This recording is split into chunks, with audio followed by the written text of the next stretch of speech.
Welcome to Outta Pocket with Michael Davis on Tobacco Road Sports Radio, tobaccoroadsportsradio.com, and WWBG 1470 AM as part of your TGI Friday lineup. We got a big show in store for you. We're going to welcome back Henry Wilcox later on to talk some NBA basketball. Who is the greatest scorer in NBA history? This is going to be a wild debate later on the show. We're bringing back Matt Cosgrove, talk some wrestling, put together an ultimate Royal Rumble ahead of tomorrow's event.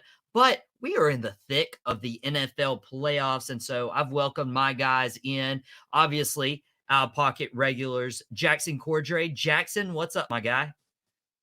What's up, man? Dude, I'm ready to talk some NFL. I'm ready to talk some Frank Wright, and then later on talk some NBA, man. How you doing? Doing pretty good. John Cox, your team's still alive, and so you're probably the happiest one in the show. I'm not showing my photo to the video audience on YouTube watching on Tobacco Road Sports Radio channel because I might cry during this segment. But John, how are you doing? I'm feeling good. They told me we wouldn't be here. They told me we played a cupcake schedule. We're still Yeah, the cupcake schedule obviously helped you out. I would much rather play the New York Giants than the San Francisco 49ers in the divisional round. But I want to get your thoughts, John, and we can start with you on this because the Carolina Panthers yesterday hired a head coach, and it wasn't Steve Wilkes. It was Frank Wright. He obviously has ties to the Carolina Panthers, but this kind of caught me off guard. And in my personal opinion, this was a wrong move for the Panthers organization to take, bringing in Frank Wright. I know you have some ties to Frank Wright in his time in Philadelphia. What's your thoughts on the Panthers hiring Frank Wright as their new head coach? Yeah, obviously I love Frank Reich, everything he did here in Philadelphia. He was our offensive coordinator of the year. We won the Super Bowl. He was instrumental to getting the very best out of Nick Foles on that magical sweet run. He knows offensive football. I think he's a good head coach. I think he was asked to do a lot last year with the Colts. I don't think that roster was really that good of a roster. It deteriorated pretty fast. I'm excited to see what he does in Carolina with the young roster. You guys are kind of in the middle of that rebuild. I'm looking forward to it because I think he can be a great head coach in the NFL.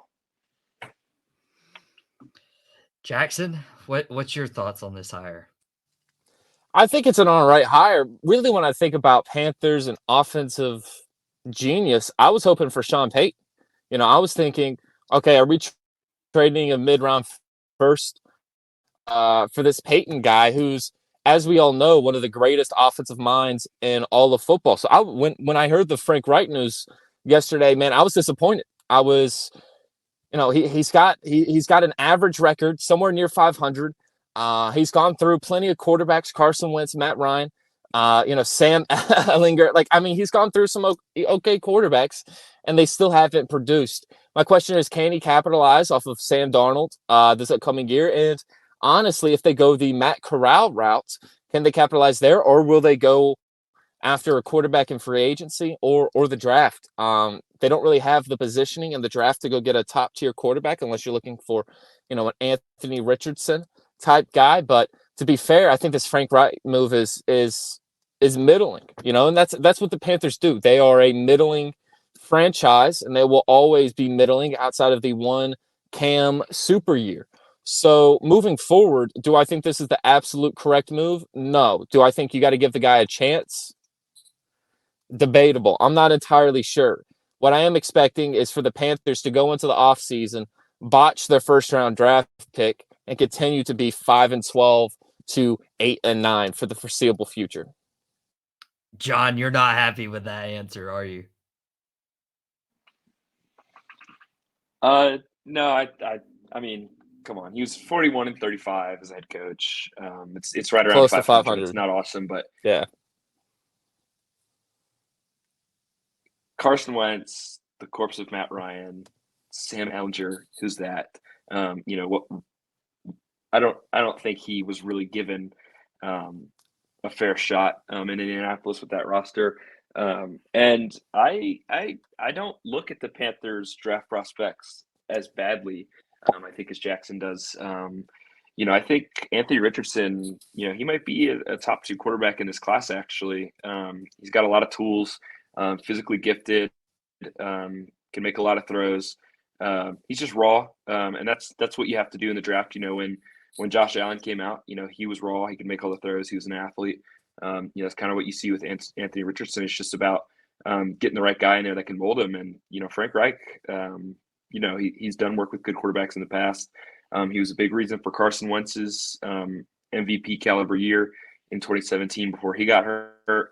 He was a big reason Nick Foles was able to do what he did on his Super Bowl run. And I'm never going to discount that. I don't think the future is that bad in Charlotte. I feel like we've had this conversation before, but I think there are some really good pieces on the Panthers roster. I think they finally got that O-line shirt up, which they never really could get down when Cam was there. I think their O-line's better now. It's just about adding a few more pieces, getting the right coach in the door, figuring out what they want to do schematically. There are good pieces. DJ Moore is a great NFL wide receiver. They have good pieces on the defense. J.C. Horn was one of the better corners in the NFL before he went down this year. They have pieces. It's not as bleak as a lot of people would have you believe. And John, that's the question, though. To get that right head coach in the door, I feel like they've had the right coach in the door for the last 2-3 months. Once they fired Matt Rule, this team believed in Steve Wilks. Like, they were playing inspired football. Steve Wilks fit the culture, and I get it.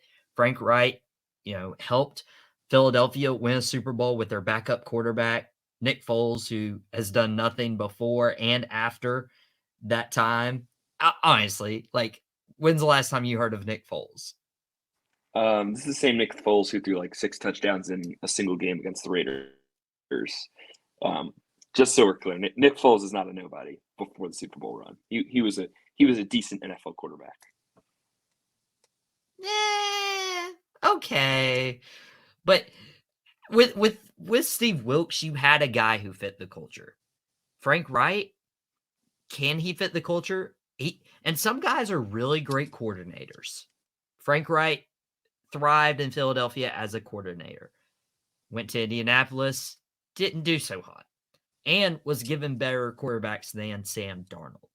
But maybe that's just me, because looking at what we have in last week's playoff matchups, like the Chiefs beat the Jaguars, even though Patrick Mahomes was hobbled.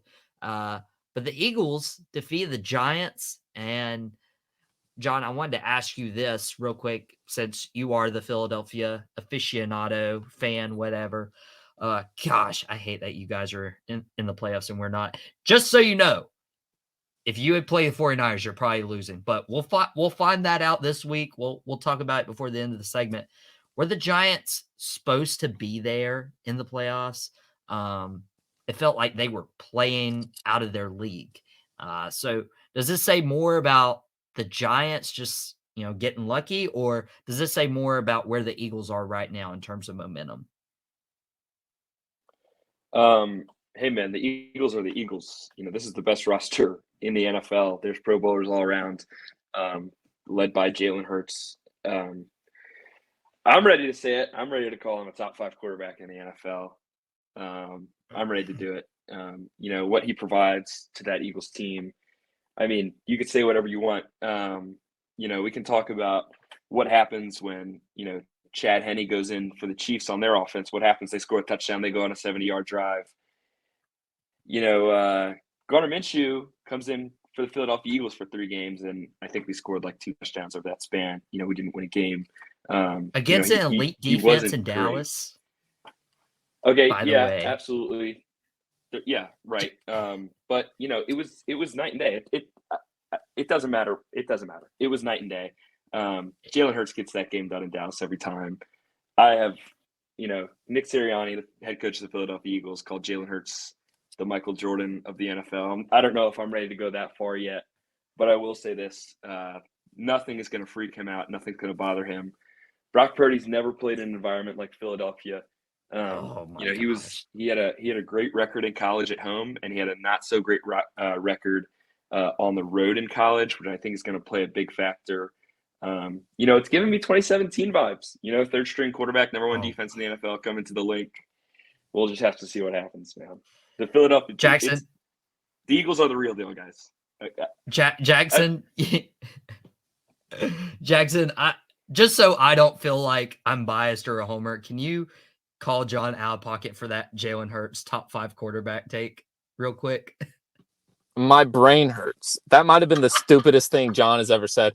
And I'm not even trying to be a jerk or anything, but that was so idiotic. Like I can't even comprehend. Like my eyes hurt because I was rolling them so hard. Oh my God. I can't even function right now, guys. The whole like Minshew coming in, they didn't do anything for 3 games.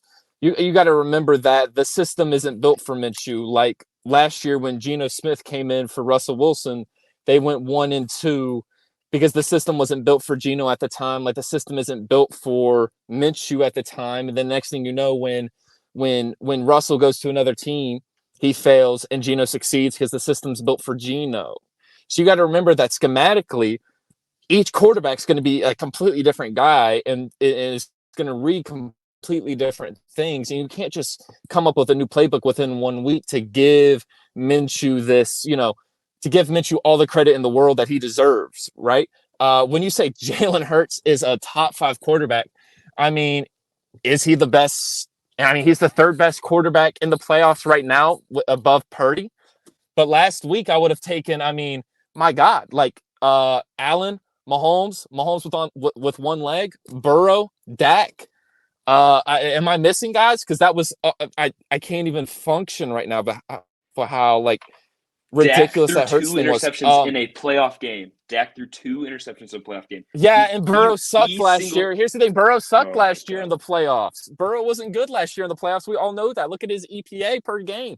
Look at his EPA per play last year. Burrow was awful. I'm not saying Dak's some superhero, but what I am saying is this: is that Jalen Hurts has an all-star team around him. No doubt about it. The Eagles are phenomenal at the skill positions, at O-line, defensively they're phenomenal. But has Jalen Hurts played the 49ers defense with the best coverage linebacker we've ever seen in Fred Warner? Have they played Nick Bosa, one of the best pass rusher in the NFL? Have they played that Niners front 7 and cornerback group? No, they haven't. So in this week, when you barely escape the Niners defense because Brock Purdy is so atrocious, he's going to throw 2 picks against that Eagles defense, you'll see how ridiculous this claim was. Hurts isn't going to go and dominate. The only time Hurts can potentially dominate is if they pass the ball 1,000 times and he never gets pressured, because that 49ers secondary is their weakness. But Hurts being a top 5 quarterback, Michael, I want to leave the show, man. I can't. I don't even know how this is possible. I don't. Jalen Hurts had 35 total touchdowns to 6 interceptions. He missed 3 Are we entire using games. touchdowns Josh and interceptions as like a metric, guys? Gosh. Are we using this metric? I mean, who have the Eagles played that's been a top defense? Here, I'm going to give you 5 quarterbacks that are better than Hurts and will forever be better than Hurts. Patrick Mahomes, 1, no doubt. Josh Allen, no doubt. Burrow, no doubt. Rodgers, no doubt. And I'm going to throw in, I don't know, Trevor Lawrence, Geno Smith. Who else am I thinking of? Justin Give me more Herbert. guys. Because I am Justin Herbert. I mean, how do we forget Justin Herbert's the 2nd best guy in the league? I mean, how are we this crazy? Did we say Josh Kyler Allen? Murray's in the same tiers. Hurts. Yeah, I said Josh Allen. So at least you're looking at Rodgers, the back-to-back MVP, Patrick Mahomes, the greatest quarterback to ever walk on the planet, Josh Allen, and Herbert. And we could throw one in anywhere. Oh, Trevor Lawrence. Like you could literally throw in so many. Lamar Jackson, an MVP. Once Jalen Hurts gets an MVP, then I'll give him some credit. Once he's not playing on one of the best, the best roster in the NFL, then I'll give him some credit. But until then, dude, he doesn't deserve a lick of respect. They lost to the Saints. They lost to the Saints with the best roster. Lost to the Saints with Minshew because they didn't have the structure to build around the guy. Like here's the thing: you can't go into these games and go be like, "Hey, we lost because Hurts is so much better. No, the system is built for Hurts. When we've seen systems built for backup quarterbacks, they're going to play better. It's harder for a backup quarterback to come into a system that is built for another man than for like anything else in the league for them to win games. It's just not going to happen inherently. Like, it's just hard. That was his third week. When that was his third week starting. You don't think the coaches? You don't think the Eagles staff could create a game plan in 3 weeks of AJ Brown, Devontae Smith, Miles Sanders, Kenneth Gainwell, the best O-line in football and the best defense in football, and beat the Saints at home? You don't think that can happen? Like, what are we talking about? Do you see what I'm doing right now? Do you see what I'm pushing my head into my glass because of how much it hurts, dude? Please take me out. This is awful. This is, I mean, hysterical. You're a homer. This is hysterical. I'm not even a homer. Not even a homer. I wouldn't even say. Here's the thing. They're in the same tier, probably, Hurts and Geno. But what the thing is that you're looking at Burrow, to claim them top 5, Herbert, Burrow, Allen, Mahomes on one leg, Lawrence, Rodgers, Brady. Who else? Lamar. I mean, there's so many good quarterbacks. I will give you Mahomes, Burrow, Allen, and then he's there. He's there. It could be. Oh my God, I'm so. He's fine. Oh my God, dude. No one is talking about Dak. Hey, I'm just saying, Dak Prescott. We never got the Dak Prescott Jalen Hurts matchup. That could have changed people's perspective. I really believe if Minnesota did their job and beat the Giants, then it would have been Dallas and Philadelphia in the divisional round. And then Dallas would have lost in the NFC Championship game to the 49ers. It would have been fine. But now we're going to have to wait another 8-9 months for Dak Prescott versus Jalen Hurts, maybe. But you'll have to wait to watch your Eagles play this weekend. I really am backing up Jackson. Well, actually, Jackson's backing up me. But we're Jackson. You and I think we're on the same team now. Anti-Jalen Hurts. Yeah, Michael. This might be the first time in history. I'm not even anti-Eagles. I want them to win against the Niners. I hate the Niners, but there's just no realm where Jalen Hurts is like the top 5 quarterback in the NFL. He doesn't have top 5 arm strength. He doesn't have a top 5 arm.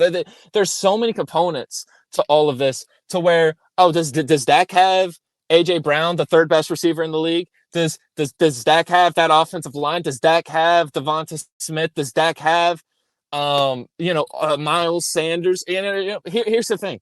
Dak has 2 running backs, one of them which is good, one of them which is not, and he's being paid a lot, and he has CeeDee Lamb.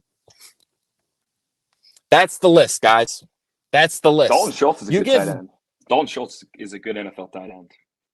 Yeah, but is he Goddard? No, he's not Goddard. Like, here's the thing. Jalen Hurts has so many pieces around him. It is almost impossible for him to fail when the system is built around him. When you look at Minshew, he's going into the system built for Hurts. It's hard. He failed in that system. Because it's not built for him. It wasn't built for him. It's not the same build. They're not the same quarterback. They have different. They have different strengths and weaknesses. What happens? If Dak Prescott and they build it around Dak, you put the talent around. You put the talent around Hurts and put Dak in that spot and build the offense around Dak. He's putting up ridiculous numbers and he's looking like the top 7 quarterback he is. You give him a head coach that's not a moron. You're actually putting up like great stats, guys. Come on, We're pretending the Eagles offense is like the freaking RG3 Washington team or like the 2016 like Lamar Jackson Ravens. Like, this is not like a super heavy, hey, Jalen Hurts escape the pocket and run every single time. No, he has consistently won games from the pocket this year, delivering the ball to AJ Brown, Devontae Smith, and Dallas Goedert. He is a beautiful thrower of the football. And for us to sit here and pretend like Jalen Hurts is just like some system quarterback, and why should we punish a guy who is succeeding in a system? Yeah, he's a top 5 quarterback. Absolutely. When you look at the stats, he's an MVP finalist for a reason, guys. It's because when he's on the field, the Eagles are a juggernaut. And when he's off the field, the Eagles look like terrible. So I'm just, what's the line going to be next week when Jalen Hurts has like 3 touchdowns against the San Francisco 49ers? Is it going to be, it was AJ Brown and Devontae Smith getting open? Connor Mitchell couldn't get them open. So what's the deal? Is Jalen Hurts like using magic to get these guys open? Yes. It's ridiculous. No, it's Nick Sirianni. Here's the thing. When you have the head coach to make these things happen, you're going to have success. That's all Gardner I'm Minshew going and to say. Jalen Hurts had the same head coach for the 3-game stretch. So if he's such a genius and none of this is Jalen, Dude, a where was this 3-game magic stretch game is such a plan? small sample size. It's And such a small sample he size, was and you can't horrible, create a new dude. offense for Horrible. Minshew because it's not built for Minshew, guys. It's not the same. You What is can't put a different how is quarterback this in how a is Hurts this thing system. like crafted? It's not. We have two Oh, great God, dude. pass catchers. That's any pocket quarterback's dream. AJ Brown and Devontae Smith, Dallas Goedert are like almost every quarterback in the NFL, other than maybe like two, would give up their situation for the Eagles' weapons right now. Is that not true? You guys do have the weapons. Like, At this you haven't point, I don't even explained know to what me we're talking about, bro. I'm going to be honest. what are they doing? I just don't know what system. Like, can you describe this magic system that has turned Jalen Hurts into like Let's a go look at the product Jalen of the Hurts system? EPA per He is run the and system. EPA per. He is the Steph Curry. He is what Steph Curry is to the Warriors. He is that for the Eagles. He is the most Michael, get important us part of into the break. engine. Michael, He get us drives into the break, car. please. Michael, get us into break. Michael, get us into break before I lose my brain. All right, y'all gotta keep this passionate energy for the next segment. We're going to bring in Henry Wilcox as well to talk about the greatest NBA scorer, and we'll be back on the show next week to figure out, is Jalen Hurts that guy? Is he him after he plays the 49ers defense? I feel like that's going to be a proven point next week, but we got to get into a break. When we come back, we got Henry Wilcox in, join John Jackson as we talk the greatest scorer in NBA history.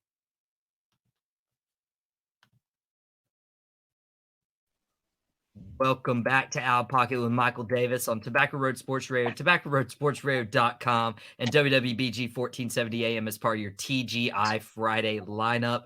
And we got really heated going into the break as John was violently defending his Philadelphia Eagles, and Jackson has went away from our YouTube feed. He might come back, but we're welcoming in Henry Wilcox into the show as well. Henry, how are you doing today? I'm doing all right. It's good to see the both of you. Man, I'm having a wonderful Thursday. Hope it's good for you. Other than that, I've got pretty much nothing else going on.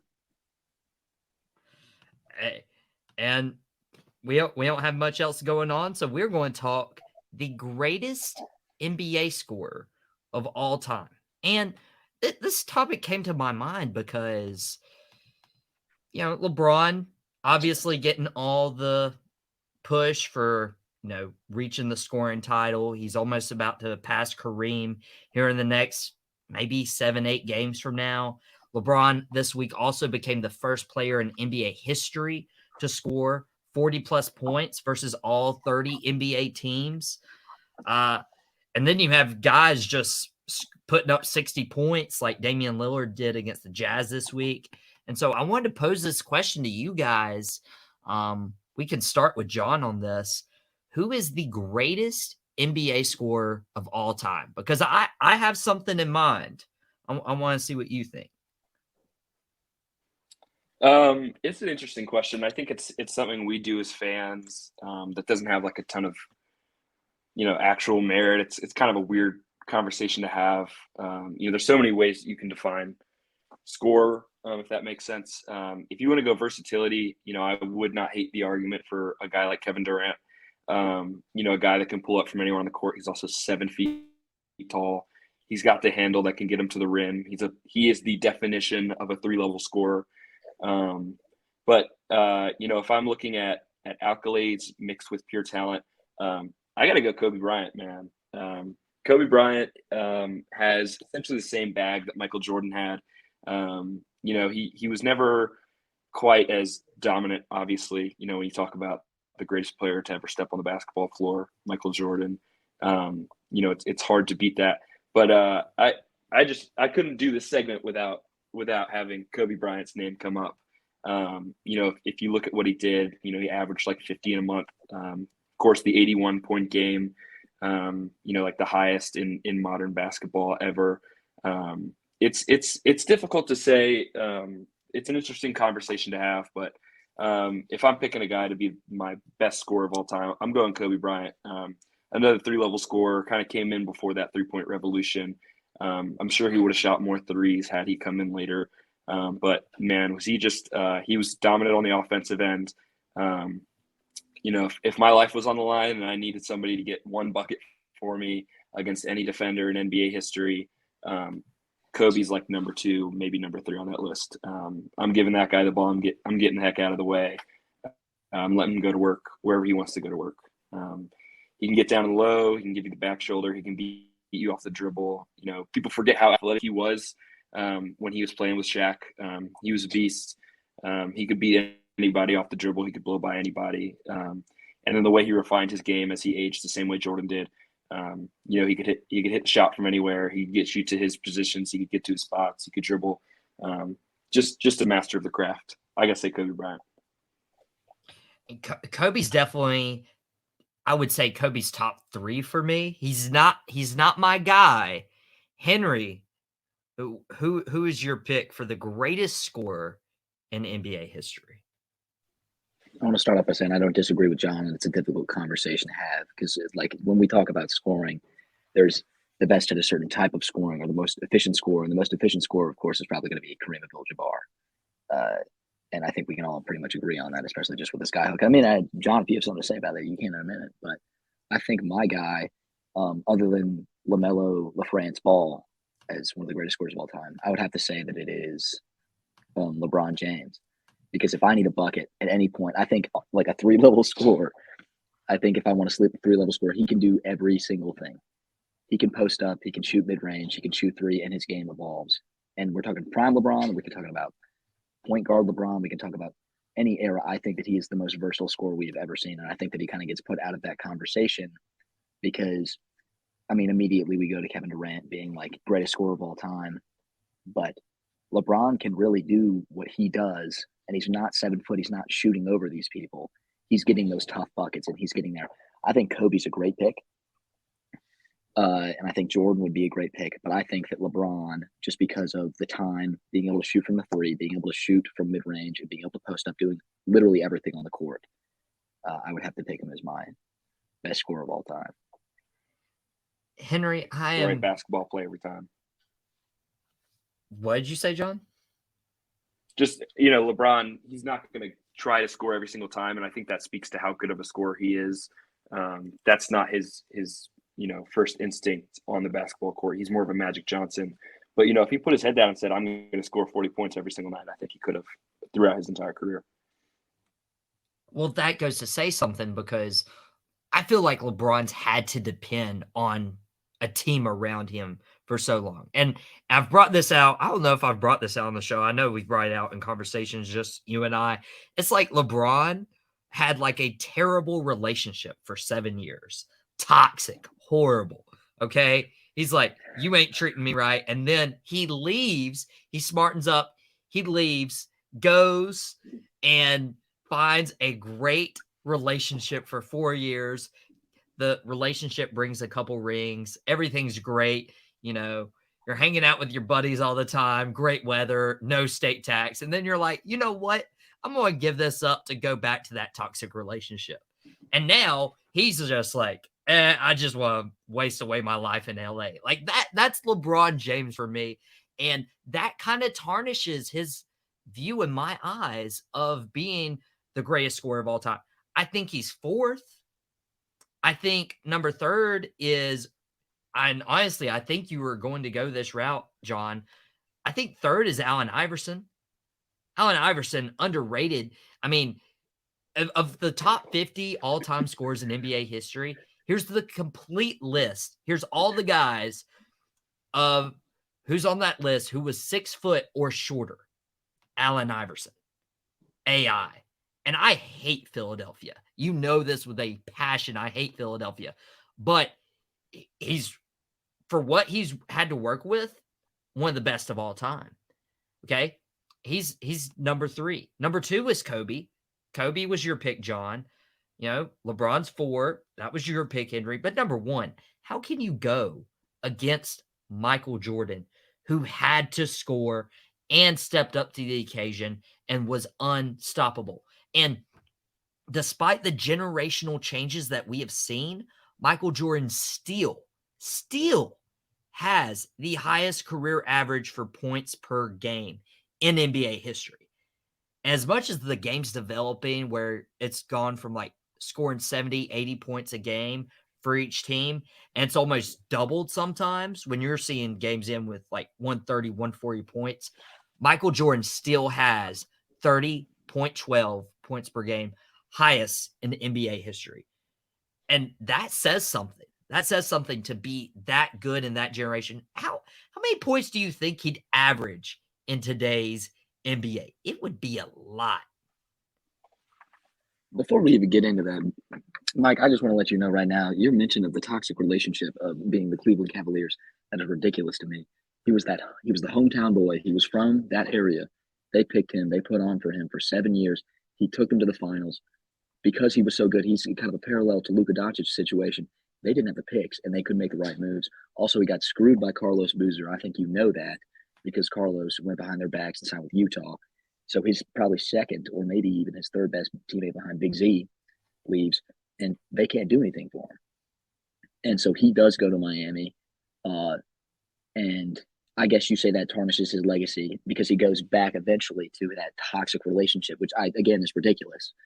I think he goes back and he wins probably the greatest NBA championship of all time. In 2016, he brings that chip home and he does everything that he can. And I'm not discounting Kyrie or Kevin Love, but I think that if they don't have LeBron, they don't win that chip. I think nobody disagrees with that. And I do have to say, again, him at 4, you put Iverson over him. That might be the most ridiculous thing I've ever heard in my life. Okay, so and this is the thing. Okay, everybody talks about LeBron greatest one of all time. Okay, LeBron was the number 1 overall pick. He got tattooed the chosen one. You know, like this So was did the Glenn Robinson. expectation. This was the expectation for LeBron. Okay, that expectation wasn't set for Michael Jordan, who was cut from his basketball team. This wasn't the expectation for Allen Iverson, pound for pound, one of the best players in NBA history. Like, this was the expectation set for. Hold on. Allen Iverson was the number 1 overall pick in the draft. He went above the likes of Kobe Bryant from Georgetown, yes. His nickname coming out was literally the answer because of how bad Philadelphia had been in their recent history. These lines are actually very parallel. Iverson also took his team to the NBA Finals and ran into a generational dynasty in the Los Angeles Lakers with Kobe and Shaq, of course. Only guy to beat that playoff team in that run, by the way, 16-1. Allen Iverson did it in LA. Listen, I'm an Allen Iverson guy. I love Allen Iverson. You're right. He's barely 6 foot. That did a lot for him. Kobe Bryant himself said we should all be lucky that Allen Iverson is not 6'6", because he'd be the best player on the face of the planet. If you want to talk about who is the most culturally iconic or important figure in NBA history, we can absolutely talk about Allen Iverson being a top 3 guy. He revolutionized the sport. He revolutionized the culture around the NBA. There's no debate about that. To put him top 3 as a scorer of all time just because he was short, it's a little silly. I mean, we could do that with anyone. You know what I mean? Hey, if Joel Embiid, dude, I love Muggsy Bogues though. That's all I'm saying. Yeah, I love Muggsy Bogues, you know top 5 player all time, Absolutely. Man. Because that boy, so he could pass that ball. I appreciate the respect for AI, but I think it's a little silly to put him above LeBron or Kevin Durant or Kareem. I think we got to put some respect on Kareem because, Kareem had some longevity. Shout out Bill Simmons pod. Kareem had some longevity over his career. He won a finals at the age of 38. He was the first old guy playing in the NBA. So I think we gotta shout our guy Kareem out before we put Allen Iverson in this conversation as best scorer ever. You know what? I did forget Kareem. Okay, bump LeBron back down to 5. I'll put Kareem at 4. Okay, because Kareem with the sky hook. Okay, Kareem, that sky hook was unguardable, but it was his size. Allen Iverson, and I can't believe I'm the guy defending a Philadelphia player. Allen Iverson, and I don't even count, his Memphis, his Denver. I think he was at Detroit maybe for a year. I don't count those years, but if you take just Allen Iverson's Philadelphia numbers, he averages more points per game than LeBron. Like this AI is the answer to not this question, because I still think he's, second or third, probably third behind Kobe, but number one answer, obviously, the GOAT, Michael Jordan. Henry, don't make that face. Our YouTube watchers are looking at your face, and it doesn't even look that great to begin with. You can't even, help Don't talk to me yourself like that, out. Michael. Don't talk to me like that, Michale. You're the one who said LeBron. Yeah, LeBron is a phenomenal answer. That Also, was out. don't be giving me that dilly-dallying with that Michael Jeffrey Jordan got cut from his team. He still played JV, and he still went on to play at UNC. He got a scholarship, played 3 years, and was a third overall pick, only behind Akeem Olajuwon, which no one doubts. But he also those expectations were there. He's a great scorer. I accept that. I think just because we're looking at two different eras, it's difficult for us to understand because he doesn't play now. And I think that's where a lot of my argument comes from, honestly, is that we have seen LeBron do all of this. And Michael just didn't play in an era where it was available. But because of that, I'm taking the evidence in front of me and I'm picking LeBron.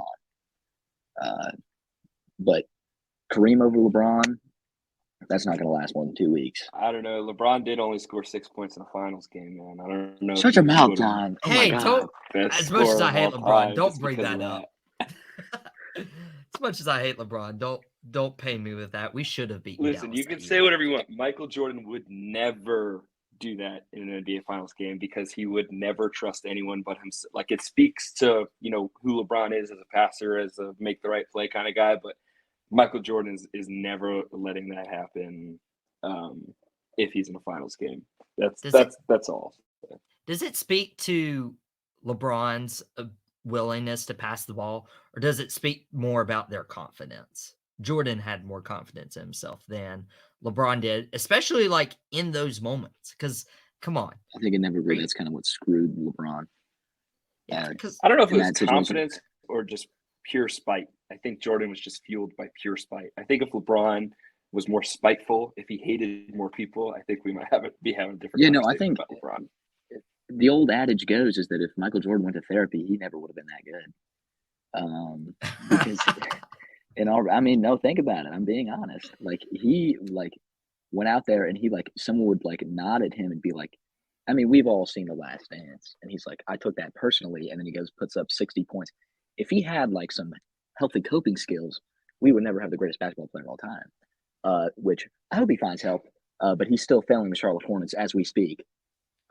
So I don't think he has. But I'm in his area. I'm gonna go talk to him and just be, hey man, get help. Hey, I'll be that guy. Hey, Dr. Wilcox right there, the therapist. What's therapeutic for me is watching wrestling. I get to watch wrestling this weekend, the Royal Rumble, and we're going to come back after the break and talk with Matt Cosgrove from Razor's Edge Collectibles, giving us the ultimate Royal Rumble, where our dream Royal Rumble scenario would be if we were booking a dream card with all-stars from all different eras. We're going to figure out what we cook up. Thank you so much for John and Henry. Jackson, I'm sure he's scheduling a therapy session.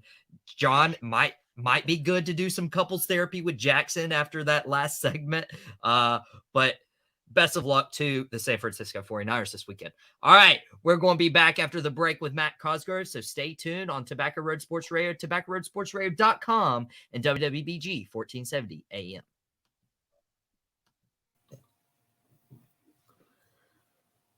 Welcome back to Outta Pocket with Michael Davis on Tobacco Road Sports Radio, tobaccoroadsportsradio.com, and WWBG 1470 AM as part of your TGI Friday lineup. And we are here for our wrestling segment. We're welcoming back into the show Matt Cosgrove. Matt, how are you doing today? I'm good. I'm excited for the Royal Rumble this weekend, so pretty good. And everyone's excited for the Royal Rumble. Obviously, and we were talking right before, we went on the show. We're talking Royal Rumble, WrestleMania are the two events that you set all your time aside for. And so I wanted to do a little fun segment with the Royal Rumble. Everybody likes picking, who's going to win the Royal Rumble. We're going to bring up our picks later on in this segment. But Matt, you and I could probably book a Royal Rumble better than years past. Definitely Vince McMahon in his older age. This is the first Royal Rumble that Triple H is booking himself. And so we're going to do a little Ultimate Royal Rumble. Now, I almost named this the Greatest Royal Rumble, but Matt, as you know, we can't use that name. No, we can't. I made that mistake earlier prepping. I typed in the Greatest Royal Rumble participants, and it literally brought up the Greatest Royal Rumble in Saudi Arabia. So, which Braun Strowman won. It was like 50 men, I think. And they gave Braun Strowman the most eliminations record over Kane, which is kind of cheating in my mind. What was the purpose of that battle royal? To appease the Saudi Arabia government. Well, yeah, I mean, like, besides that, we'd love a Royal Rumble. No number one contendership or anything. Just a big giant trophy. It was basically the Andre the Giant Memorial Battle Royal, just overseas. Got it. So we have a lot of that to look forward to, I guess, maybe. Oh my gosh. I hope not. But we got the Ultimate Royal Rumble. And so how this is going to work is Matt and I have prepared. We're going to pick who enters number 1, who enters number 2. We're going to pick a celeb, surprise entrant, a return. We're going to pick a final 4. And obviously, we're going to pick who wins our Ultimate Royal Rumble. We're going to use participants and returns from the Royal Rumble past. So what are we up to? Like 35, 36 Royal Rumbles at this point? There's a lot to choose from. Yeah, man. I aged myself pretty badly the other day looking through all the Royal Rumbles. But yeah, we're up there. We're pretty high up there. I think the Royal Rumble has like 1 or 2 years on me. Just 1 or 2? It's pretty close. Well, with a tear in my eye, this is going to be the greatest segment of my life. And so for my number 1 and number 2, I honestly wanted to take from a Royal Rumble of the past, because if you remember back in 2003, before they actually competed against each other at WrestleMania 19, I believe it was, I'm taking Shawn Michaels number 1 and Chris Jericho number 2. Obviously, those two guys could go the distance. Chris Jericho used to refer to himself as the 62-minute man. Shawn Michaels, classic Iron Man match, back with Bret Hart at WrestleMania. I'm starting my Royal Rumble, Matt, with Shawn Michaels, the Heartbreak Kid, and Y2J, Chris Jericho. You can't go wrong with those two. What do you think? You can't, and like you said, the Jericho, he's on my Mount Rushmore. Shawn Michaels, he's been, he's a marathon man. And incidentally enough, I think it was in 2003, Jericho eliminated Shawn Michaels, and that really, I think that set off their WrestleMania match and stuff like that. So I like those choices. Those are good. Those are solid workers. They can go the distance, and I think that those are good. Which that WrestleMania match, honestly, regarded as one of the best all time, and honestly, one of the best WrestleManias ever. It was very good. That was in Seattle, I believe. Yeah. So for sure. Go ahead. So who are your number 1 and number 2 entrants to the Royal Rumble? So kind of piggybacking off of that, the first one I guess I'd go with would be Rey Mysterio, because his performance in, I think, 2006, he went over an hour, came in as number 2 guy. He went an hour and 2 minutes, and he eliminated people like Triple H, Randy Orton, and he's 5'6". He's, the underdog. It's a good little story to see something like that. So I'd probably go Rey Mysterio number 1. And then number 2, you kind of alluded to it earlier at the beginning of the show, with the tear in my eye. I'm going with the Nature Boy Ric Flair as number 2. The 1992 Ric Flair, not the one that had the tag team match to end his career. I think that's the greatest Rumble ever. I thought that was. I think Flair cut the best promo ever after in the backstage with Hennig. So yeah, I like Ric Flair. He can, he can work. He can take some bumps. So yeah, I would say 1 and 2 would be Rey Mysterio and Ric Flair for me. Dang, I kind of that's I kind of plotted it out a little bit too because I know we're doing some other stuff later in the show. So I have some other pretty good names that I thought of, but I wanted to spread it out a little bit. okay. Rey Mysterio, Ric Flair are two pretty good ones, especially if you're going with the 92 Ric Flair. I'll take credit. I'll say you looked at my cheat sheet for that one. For a surprise return, you could go for a celebrity like Bad Bunny, whatever. But I'm going with Edge returning in the 2020 Royal Rumble. That pop in that stadium right before COVID. Edge, you thought he retired 7-9 years ago, and all of a sudden he comes back to this triumphant return. This was perhaps not only the greatest Royal Rumble return of all time, this was probably the greatest Royal Rumble moment of all time. Yeah, it was up there. I was a huge Edge head. I liked Edge. I cried when he retired. So it got me when he came back. I'd like to think that I have a pretty good feel for what's going on in wrestling. So when he returned, I was surprised. I was like, wait, is that Edge's music? Also to note that's some of the worst camera shots ever done. I think when Edge came out, but if you go back and watch it, they didn't show Edge until it was weird how they did it. But yeah, the Edge was a great surprise. It got me really off guard when he returned, and I was happy to see him back too. And I hope to see him. I think he's gonna come back this weekend too. So let's be ready for that.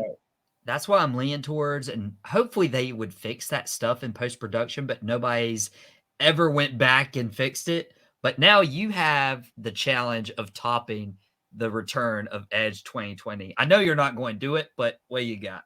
Man, I think I might. Back in 2008 Royal Rumble, Triple H made his big return, and that was at Madison Square Garden, and that was supposed to be the big return that year. But then number 30 came around, and a little up-and-comer wrestler by the name of Jonathan Cena made a return from a big injury, and that place erupted. One of the louder pops I've ever heard for a return, up there with the Edge one. I think they're really neck and neck, those returns. The color commentating team did a great job of kind of painting that picture of Cena coming back. Triple H and some of the wrestlers in the ring too sold it really well with the looks and the expressions on their face. So I think the John Cena 2008 return would be my surprise entry into our Rumble. Jonathan Cena, you can't see me, and yeah. I'm playing a little John Cena of my own for our YouTube audience this week with some technical difficulties. But you can see Matt Cosgrove if you're watching our YouTube. And if you haven't subscribed to the Tobacco Road Sports Radio YouTube channel, go ahead and do so. We're already over 500 subscribers right now. The channel's boomed.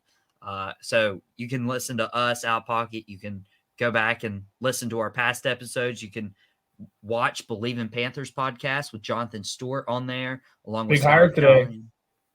Oh yeah, Frank Wright got hired yesterday as the Panthers head coach. I actually watched their Believe in Panthers podcast yesterday when it aired live, and I'm like, wow, what a missed opportunity with Steve Wilkes.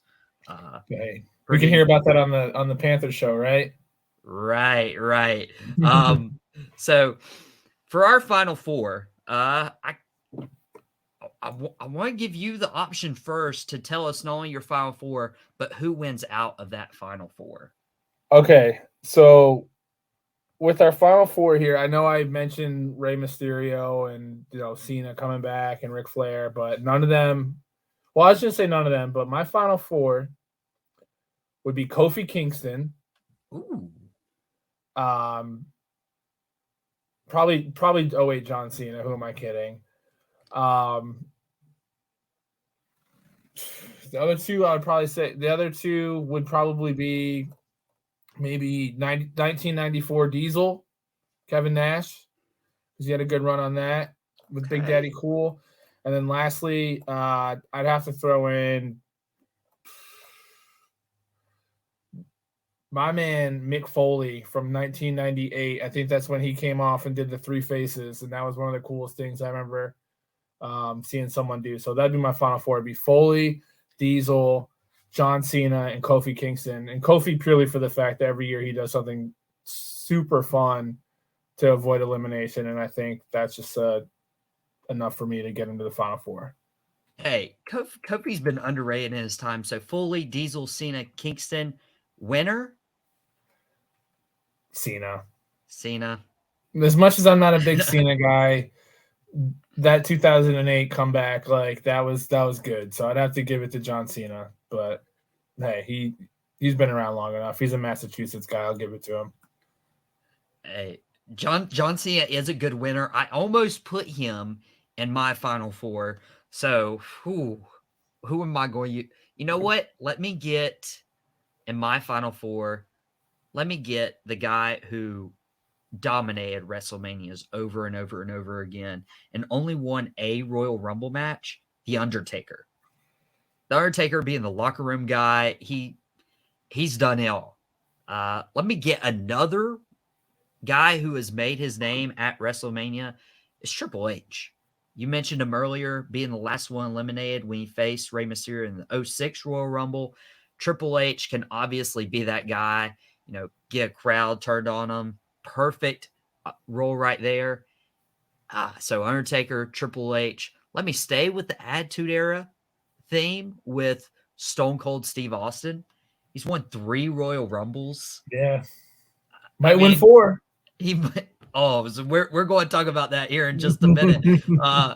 And let me put The Rock in there. And The Rock won the 2000 Royal Rumble. I think The Rock could easily get down, Triple H eliminates Taker, Triple H eliminates Stone Cold, and then The Rock eliminates Triple H to go over and win. And this wouldn't be another instance of like The Rock's feet, accidentally not hitting the floor while Big Show's feet hitting the floor.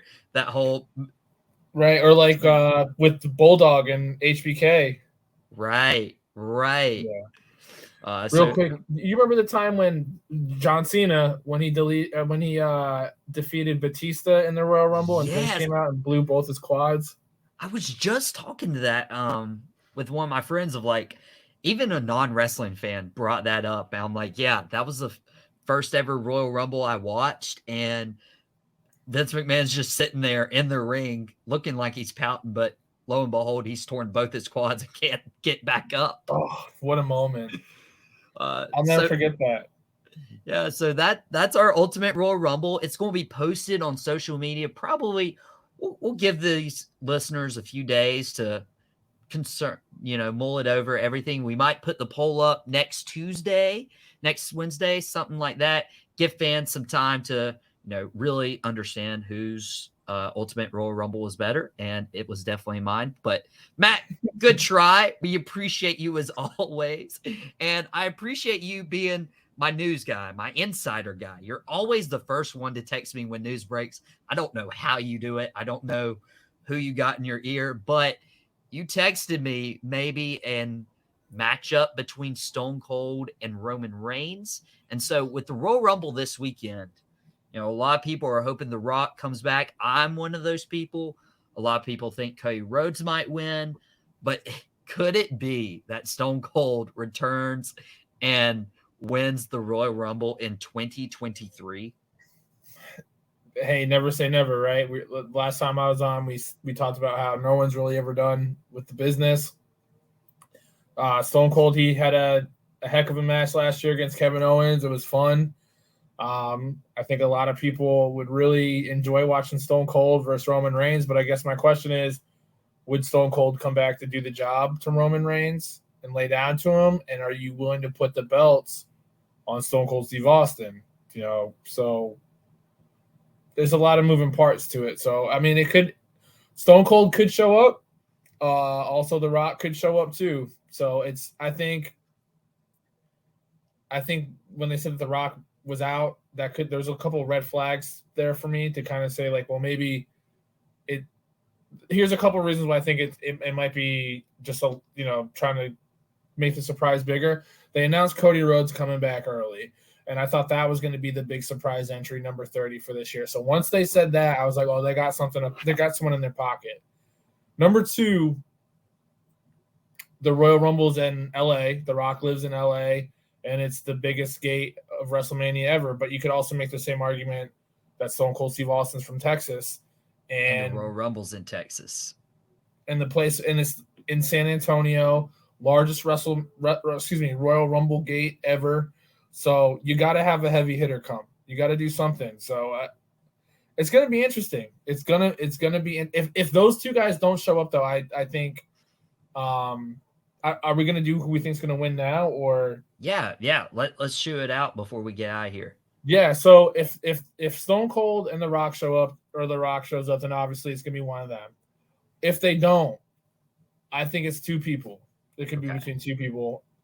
Cody Rhodes being one of them, obviously, because he said the only reason why he's coming back was for the titles, and he'd be more of a believable person to beat Roman, in my opinion. Or the second guy to win the Royal Rumble, I think, would be Sami Zayn. I didn't think that before this Monday show of Raw, but when they did the trial and all the stuff, you could see the little nuances and how Roman Reigns wants him to prove himself, and he did with the Usos. I don't know how they're going to shake it out on Friday, but Sami Zayn, when he won with was it Jimmy or Jay on Monday? It was Jay. So if you look at the end of that match, he's holding up the tag team titles, and he has a look. He looks at him like, I want some gold. Right. So it could be him too. So that would be great storytelling. That would be a great cap to that whole storyline too. So I think, in my opinion, the winner of the Royal Rumble would be either Cody Rhodes or Sami Zayn. Right. And I don't disagree with you there, because I really feel like they could play this Sami Zayn like evolution with Batista, Triple H back in 2005. That they built that up to where Batista would eventually turn on Evolution, turn on Triple H, go on to WrestleMania. I could see that as a backup plan, but how great would it be if The Rock and Stone Cold came face to face in the ring at the Royal Rumble tomorrow night? Would explode. Oh my gosh. Better yet, what if Stone Cold wins the belt and then they're doing Rock Austin 4 at WrestleMania a year later? Don't make Roman lose to Stone Cold. I don't even think Roman loses to The Rock. This is the build. No, I think Roman goes over on The Rock, but I don't think Stone Cold would do business to lose to Roman. I feel like Stone Cold would be a business guy in that sense. Well, I mean, he walked out on the Brock Lesnar stuff because they didn't build it the right way. So who's to say? I don't know. But it'll be interesting. This is the first Rumble in a long time where it wasn't clear who was going to win it. Yeah. For the men's side. So I'm excited for it. I always like the Royal Rumble, like you said earlier. I always, put it as like my big day. I like that they did it on Saturday, so that way I can watch football the next day. So it's going to be fun. I'm super pumped for it. Who do you think is going to win the women's Royal Rumble real quick before we go? Yeah, we got about 30 more seconds. I think it's going to be Rhea Ripley. I agree. Yeah. Rhea Ripley. Or even Bayley winning and going to challenge Charlotte on SmackDown. I think those are your two favorites. Yeah, I think it's going to be Rhea, and I think she's going to beat Bianca Belair for the Mania. And you can get both of those. No, I mean, I'm excited for the possibilities this weekend. We got to get out of here. We got franchise players right up after this. Go follow my guy, Matt Cosgrove, on Instagram, Razor's Edge Collectibles. Good guy. You can get all your news from him if you're buddies with him, and he'll text you. But Matt will post his Ultimate Royal Rumble picks next week on our social media. See if you get a vote or two, because most of them are going to be mine. But this has been Outta Pocket with Michael Davis on Tobacco Road Sports Radio, TobaccoRoadSportsRadio.com, and WWBG 1470 AM as part of your TGI Friday lineup. It continues next with franchise players on Tobacco Road Sports Radio.